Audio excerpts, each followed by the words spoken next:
December 20th, 1940. Dear Scott, The Love of the Last Tycoon is a great title for your novel. What does Mac say? I've been thinking that maybe I'll brave an airplane ride and come to see you for New Year's. Wire me the money if you can. Won't we be quite the pair? You with your bad heart, me with my bad head. Together, though, we might have something worthwhile. I'll bring you some of those cheese biscuits you always loved, and you can read me what you've written so far. I know it's going to be a wonderful novel, Scott. Your best one yet.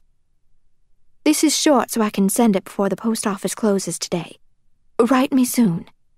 Devotedly, Z. If I could fit myself into this mail slot here, I'd follow my letter all the way to Hollywood, all the way to Scott, right up to the door of our next future. We've always had a next one, after all, and there's no good reason we shouldn't start this one now. If only people could travel as easily as words. Wouldn't that be something? If only we could be so easily revised. The postmaster comes, keys jingling, to lock up. "How are you, Miss Sayre?" he says, despite knowing that I've been Mrs. Fitzgerald since 1920. He is full-blooded Alabama, Sam is. Sayre for him is Sayre, whereas I've come to pronounce those trailing soft consonants somewhat, after living away for so long. I tuck my hands into my sweater's pockets and move toward the door. "I'm just about right as rain, Sam. Thanks, I hope you are." He holds the door for me. "Been worse? Have a good evening now." I've been worse, too. Far worse, and Sam knows this. Everyone in Montgomery knows this. I see them staring at me when I'm at the market or the post office or church. People whisper about how I went crazy, how my brother went crazy, how sad it is to see Judge Sayre's children spoil his legacy. "It all comes from the mother's side," they whisper, despite Mama, whose main crime is that she came from Kentucky, being as sound and sensible as any of them, which, now that I think of it, may not be saying much. Outside, the sun is sunk below the horizon, tired of this day, tired of this year, as ready as I am to start anew. How long before Scott gets my letter? How long till I get his reply? I'd buy a plane ticket first thing tomorrow if I could. It's time I took care of him for a change. It's time.